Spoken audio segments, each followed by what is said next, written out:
As the elections wind down, Pune's streets are seeing a rise in dangerous contraband. Last night, the Faraskhana police acted swiftly on a tip-off, setting up a sting operation that led to the seizure of a pistol and 70 grams worth of mephedrone worth rupees 14 lakhs. The operation was launched after the authorities learned of an impending threat that the suspects were believed to be entering the city with a pistol for a potential murder.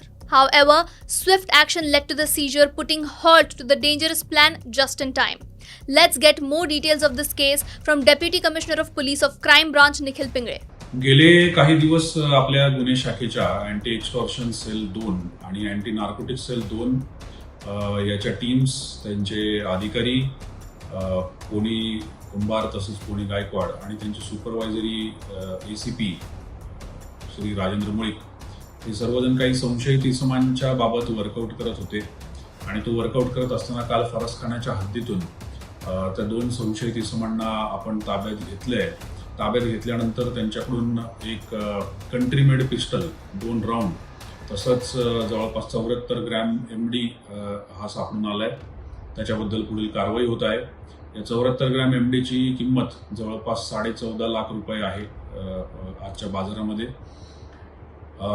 पुढील तपासामध्ये साधारणपणे असं एक जाणवतंय किंवा निदर्शनास येतंय की कदाचित हे वेपन जे आहे हे दुसऱ्या एका व्यक्तीला रायव्हलरीमधून त्याच्यावरती हल्ला करण्यासाठी वापरला जाण्याची शक्यता होती. त्याच्याबद्दल पोलीस अधिक तपास करत आहे.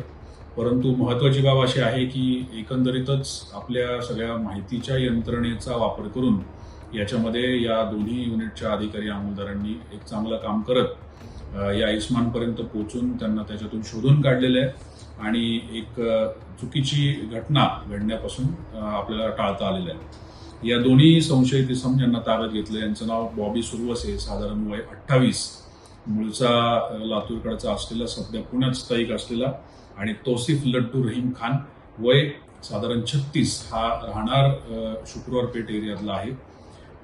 तर याबाबत पोलीस अजून अधिक तपास करत आहेत आणि कालांतराने याबाबत आपल्याला तशी कल्पना देण्यात येईल. त्या व्यक्तींनी कोणाचं नाव घेतलंय का, कोणाच्या खुनासाठी हे सगळं त्यांनी पिस्टल आणलं होतं, आणि तो व्यक्ती म्हणजे व्यावसायिक आहे की इतर क्षेत्रातला, कुठल्या क्षेत्रातला?